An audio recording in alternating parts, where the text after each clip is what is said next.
এরকম খবর তো ভারতীয় পক্ষ থেকে দিতে হবে, কারণ ভিসা জটিলতা আমরা সৃষ্টি করিনি। ভারত যে কোনো কারণে হোক, তাদের ভিসা তো আপনারা জানেন যে এটা সভরেন রাইট। কোনো দেশ কাউকে যদি ভিসা না দেয় বা কোনো গোষ্ঠীকে ভিসা না দেয়, এটা নিয়ে কোনো প্রশ্ন তোলা যাবে না। এটা তাদের সিদ্ধান্ত। তারা আমরা আশা করব যে তারা তাদের সিদ্ধান্ত জানাবেন আমাদেরকে, বা তাদের কার্যকলাপ বাড়াবেন, যাতে করে লোকজন যারা ভিসা চায় তারা ভিসা পেতে পারে। প্রধান উপদেষ্টা যে কথা বলেছেন, এটা কিন্তু একেবারেই আমাদের অবস্থান এটাই। আপনারা জানেন যে আমি নিজেও বিভিন্ন সময় বলেছি যে আমরা একটা গুড ওয়ার্কিং রিলেশন চাই on the basis of reciprocity and mutual respect. তো এই অবস্থানটাই কিন্তু চিফ অ্যাডভাইজারও বলেছেন। কাজেই এটা আমাদের যে একটা স্পষ্ট অবস্থান প্রথম থেকে আছে, এটা তারই রিফ্লেকশন।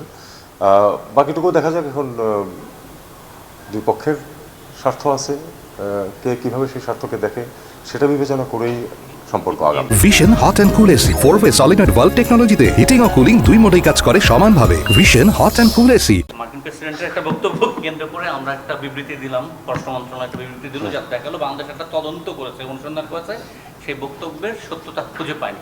তো এরকম অসত্য বক্তব্যের প্রতিবাদ স্বরূপ কোনো চিঠি আমরা মার্কিন যুক্তরাষ্ট্রকে দেবো কিনা, বা তাদের রাষ্ট্রদূতকে এখানে ডাকবো কিনা, কোনো ব্যাখ্যা চাবো কিনা।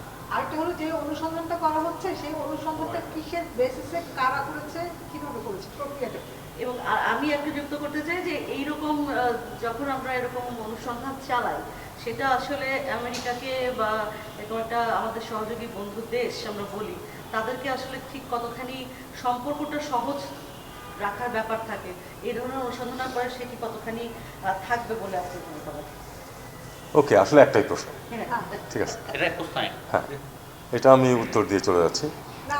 তিনটা মিলে একটা প্রশ্ন, তিনটা ভিতরে একটাই তো প্রশ্ন, না করলে হয় না। আচ্ছা, আমি বলি বিষয়টা। সেটা হলো যে এটা কোনো তদন্ত করা হয়নি, একটা অনুসন্ধান। আমরা খোঁজ নিয়েছি যে আসলে বিষয়টা কী। আমার কোনো এখানে এই দুই ব্যক্তির একটা প্রতিষ্ঠান এরকম কিছু আছে কিনা। পরে আমরা খোঁজ যেসব জায়গাতে নেওয়ার সময় ইনফর্মাল, আমরা খোঁজ নিয়ে দেখেছি যে আসলে মার্কিন একটা প্রতিষ্ঠানকে এই টাকাটা দেওয়া হয়। মার্কিন সরকার মার্কিন একটা প্রতিষ্ঠানকে দেয়, তারা এখানে বিভিন্ন এনজিওর সাথে কার্যকলাপ করে, কী বলে মানে ডেমোক্রেসির পক্ষে কাজ করার জন্য যারা করে তাদের সাথে কাজ করে, এবং তাদেরকে এই টাকা পয়সাগুলি সবই প্রপার চ্যানেল অনুযায়ী এসেছে। এটা কোনো মানে যে আমাদের এখানে এমন না যে এমন কোনো দুই ব্যক্তি নেই যাকে $29 মিলিয়ন দেওয়া হয়েছে, কারণ যদি থাকতো সেটা তাহলে খুব সহজেই সেটা জানা যেত। আর যেটা বলছেন যে এটা নিয়ে সম্পর্ক এদিক ওদিক হবে কিনা, আমার মনে হয় না। এটা বিষয়টা হলো তারাও তো জাস্ট প্রেসিডেন্ট বলেছেন একটা, প্রেসিডেন্ট কোনো ডিটেলস দেন নেই বা কারো অ্যাকিউজেশনও করেন নেই। আমরাও দেখেছি যে আসলে এরকম কোনো কিছু নেই। কাজে এটা নিয়ে মার্কিন যুক্তরাষ্ট্রের সাথে সম্পর্ক খারাপ হওয়ার আমি কোনো কারণ দেখি।